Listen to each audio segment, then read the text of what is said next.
My name is Dr. Wolf. I'm here to present you with inclusion 2 of the synthesis of learning. So, this year was with Professor Bo, and we have learned multiple different things today of various things of types of inclusion.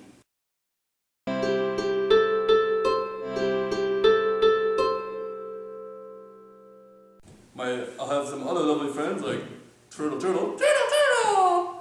He'll be back with us again as I am Dr. Wolf as I received my PhD in my teaching. So we will fervently inquire towards the zoo school as Squirtle has improved immensely towards being inclusion and towards his classroom and his learning. And what's one thing you've learned in your classroom, Squirtle? I learned to just keep swimming. And people, like my teacher, they and you, Dr. Wolf, are very inclusive in my learning, as you know, because I'm a turtle, and stereotypically, I'm very slow. But sometimes I like to go fast. If I'm in the water, I can cruise. But if I'm on land, I have to go slow. Or sometimes I might fall on my back, and then I need help getting back to my side. So I have my friends and my teachers that help me. I'm very inclusive in that way, because just like in learning, sometimes you're going to fail at things or not do so well at things, and you got people like you that can assist me to have back up my shell and keep cruising. And I thank you for that, for dealing with sometimes being slow or different than other people, and still being able to learn. Because and then that's what makes the zoo school. It's that everybody can be included.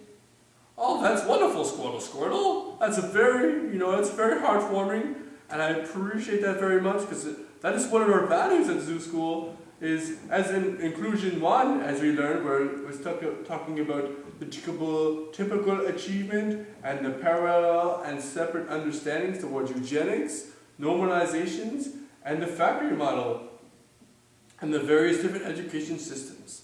Now this time in inclusion 2, we're talking about the giftedness, so towards different backgrounds of giftedness, and then we have the developmental difficulties, the hearing or visual impairments, physical differences, chronic medical illnesses or differences as well, towards a nervous system or other or behavioral issues that we also will get into, as well as we had a presentation about assistive technology. So someone like Turtle, like when he can get his, you want to show us your technology, Turtle? Yeah, just give me a second. So, sometimes I can bring to class my beautiful iRod, and I love the Montreal Canadiens, as you can see, but this thing helps me learn because sometimes it can read things to me, which sometimes when I read things, I just read things all over the map, so it reads things to me, which is very inclusive, as well as I can communicate to other people and through other people really, really fast. And with my paws as a turtle, it's sometimes hard to write, but what I can do is I can tell my beautiful iRod that, and then it'll write for me. So I can also do assignments like that, and it's very inclusive towards my difference. Oh, thank you very much, Squirtle. That's very, very good information for folks back home on the old YouTube. So, thank you very much. We'll move on to our next section, and hopefully we'll see you again, Squirtle. Oh, thank you very much, Dr. Wolf. Congratulations again. Whoop.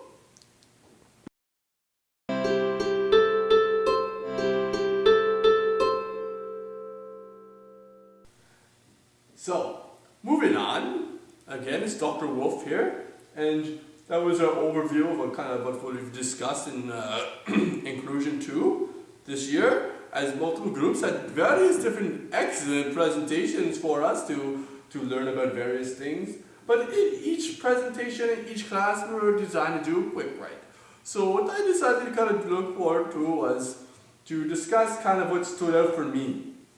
And a big thing towards me with all these different differences and different spaces and places that people are from and students bring with them to the classroom is nothing is ever obvious. We often hear lots of teachers and other professions using the word, obviously you should know this. Obviously Einstein created the light bulb, but obviously he didn't because Einstein didn't create the light bulb. It was Thomas Edison. So nothing is ever obvious. So sometimes I find it very demeaning to certain students when they use the word obvious, because there is always something you know and there's something you don't know. And there's various things that I know and there's things I don't know. And sometimes, I know this is kind of confusing, but like, there's those things that you may think is obvious, but to the next person, it's not. Because in different visual impairments, it's like, obviously, this thing is red.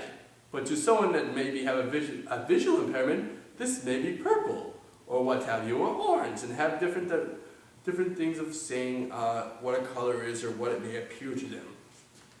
So, when teaching, I know that I've really learned that nothing is ever obvious. So don't demean the students of, obviously you should know that 1 + 1 = 2, because they might not know that yet, or the square root of 4 is 2.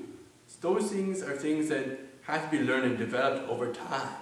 And when we're developing over time, then things will maybe become obvious, but we still shouldn't presume them as being obvious. And as a teacher, also a big part of the learning this year and inclusion too is finding a balance. As much as we want to be inclusive for everybody, and if everything was sunshine and rainbows, we could include everybody and have that different diversification in the classroom. But which leads us to my next point, and it was kind of foreshadowed to later, is what bothers me, or various issues. And sometimes it comes down to the parenting or the home life that may determine the type of environment the students will bring to school, and us as teachers have to work together with that home environment, if there is any, and try to develop the best student we can. And that's a lot of pressure for a teacher, where you got 30 students, or plus or minus a couple or a few, and you had all these different things over here, over there, underwear, up here, and as a teacher, you're trying to also keep your head on your shoulders, and out of your shell like turtle, because you have different slownesses, you have different speeds, and especially the rapid rise towards the different autism spectrums, and Asperger's, and ADHD, as you'll see from one of my friends later. We'll give an example later of different things. And so all these things add up into a classroom on top of your lessons and your outcomes and your pressure from your principals. And sometimes they don't show the empathy that they should do for a teacher. So it can be very, very overwhelming. And then it's determining between it, whether it's the attitude of the student, or if it's actually a learning disability. It's providing that motivation for the student, or if they just don't want to do it. And then or some students use it to their advantage of, hey, I'm high definition, or ADHD, so I don't have to do this, or I can't focus. So sometimes it's finding that balance and being able to work with our students to create the overall success for their program, which also leads us to the sort of discussion of the individual program plan, otherwise as APP, yeah, you know me. So it's about knowing me / the student towards that individual program plan. And those are very crucial things, because they're not to be taken lightly and just forgotten about and pushed to the side or to the other side. They must be, carefully thought out and taken the time. And again, that also adds on to the plate of teaching.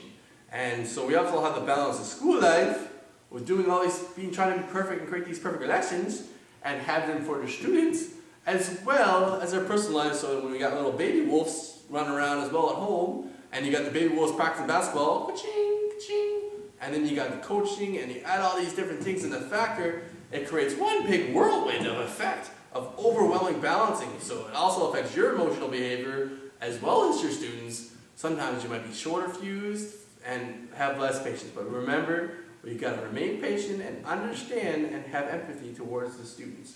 And so that's the biggest issue over this whole inclusion thing. But we'll foreshadow later towards a possible somewhat solution or a creative insight idea that I might have. So, also, what I would like to know more of, which also sort of talks about the issues that we were just discussing, is what do I want to know more of? So, there's all these chronic illnesses and disease, but we kind of just have a basic Webster's definition of them. But, you know, until you see them firsthand, you don't really have the understanding of them, or, you know, like the chronic illnesses, the giftedness, and I'd like to know more coping techniques and hear from different teachers and what works well for them, what works well for this over here, what might work, try this, work this out. And it's all about teachers coming together and working together to create the overall happy zoo school. Because in the zoo, all the animals have cover different spaces and places. And it's very important that together to work together to make the best zoo for the students, as well as the people that come around the students, the community, and then overall would make a happy place.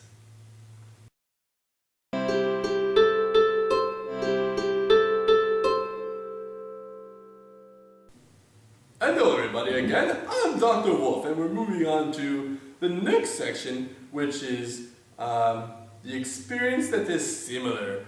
Now, I have had various experiences now that I'm a Dr. Wolf, and I've taught multiple different students, from little wee ones to big grande ones to little medium ones, from different backgrounds. I've taught funky monkeys, I've taught turtles, I've taught rakins. We've all taught multiple different animals in the zoo, because I am the wise wolf, and they tend to come to me for advice, because wolves are in a pack and we travel together, and that's how we get through things. Just like in the school system, we should work together like a wolf pack, and then together we are stronger and we can take on anything. Sorry, I got carried away there with my wolf pack analogy. But it's very important. It's like in the zoo school that school systems have to work together. The administration, all the way to the teacher from kindergarten, or primary in Nova Scotia, some people like to call it, and with the other teachers in high school, junior high schools, from all over, from the physical education, which I might add is probably my favorite subject and probably is the most important subject in school. So, all these different subject areas, all must come together, especially when you're doing report cards, stuff like that, and professional development days. All must come together to make this inclusion worth it, like a wolf pack coming together, and we can make it successful for the students. Because again, it's about the students. That's why we became teachers. And that's why I became a teacher, so I could help all the other students. Just like my friend Pippi.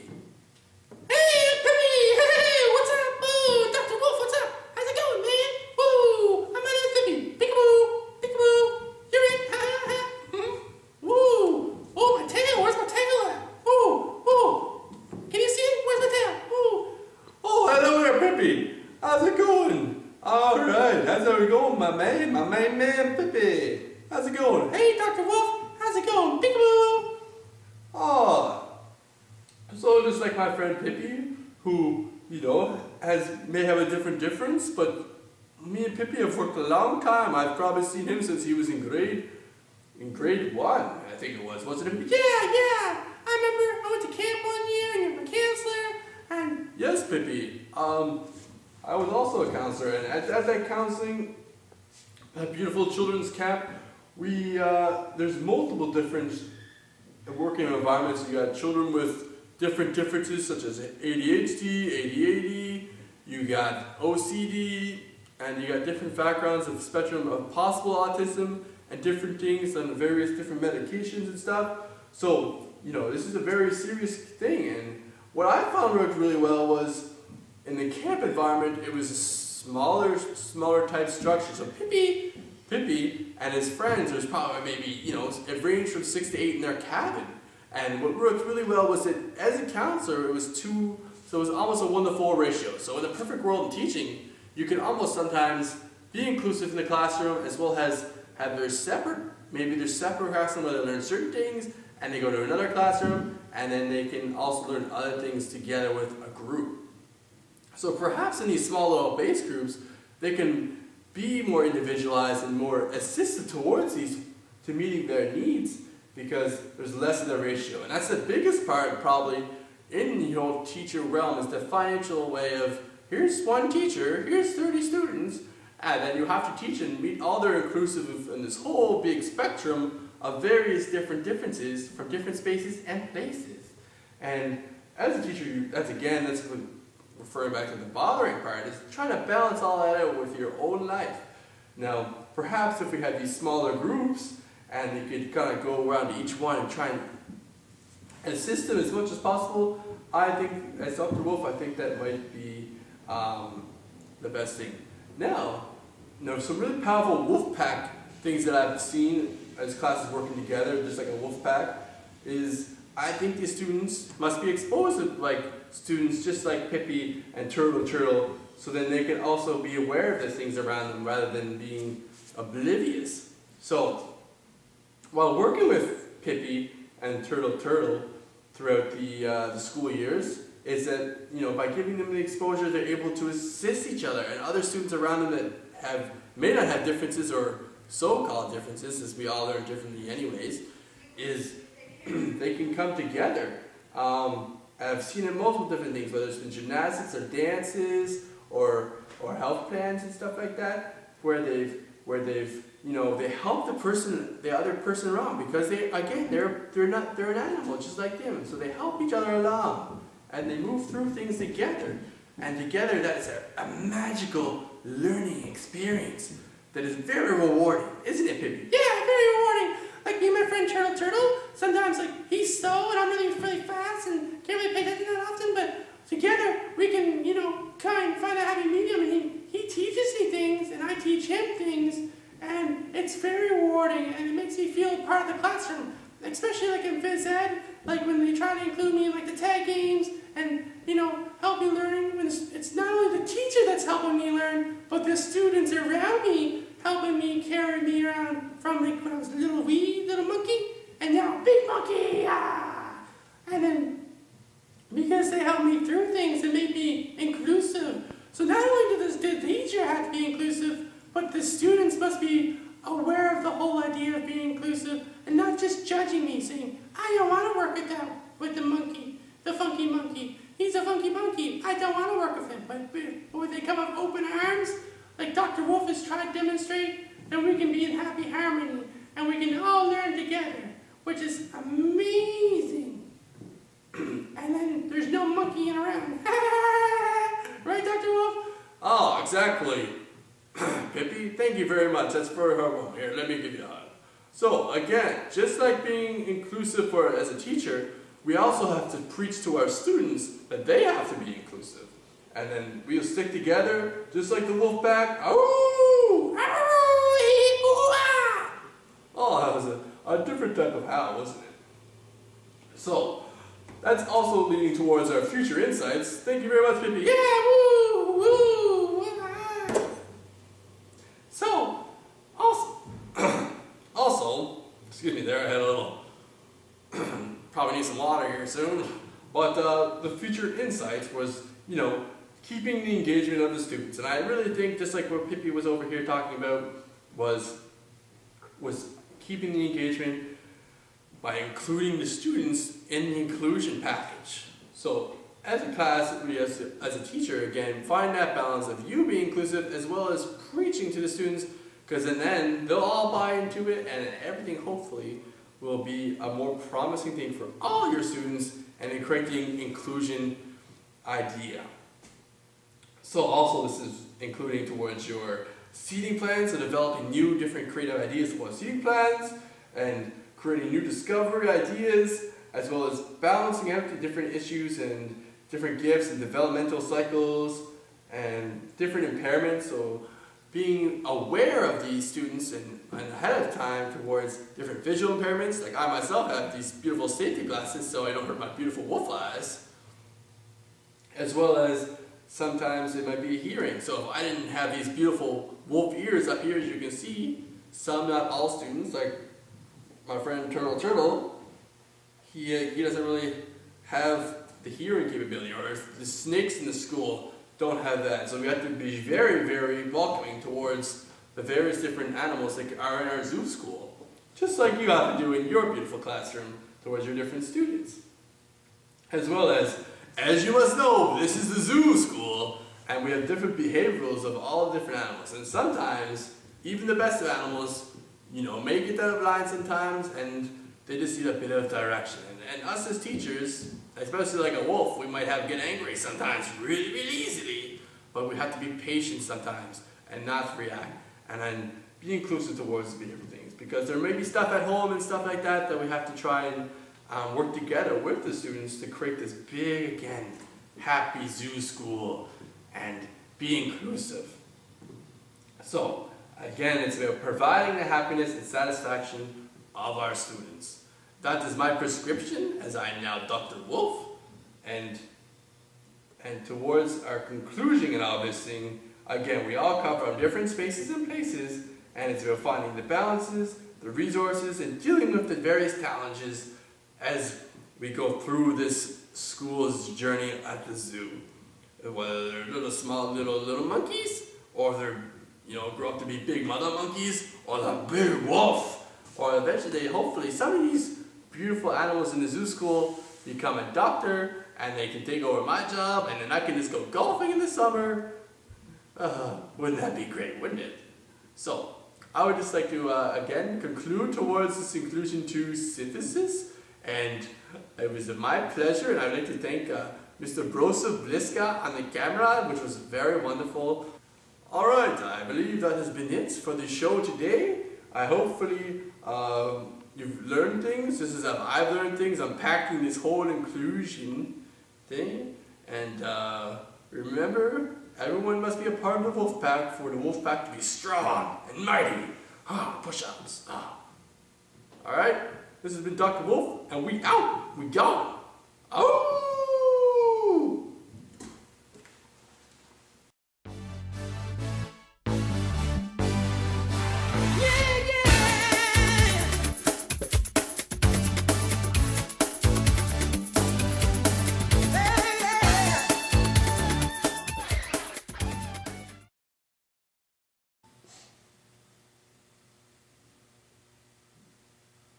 All right, I'm Batman.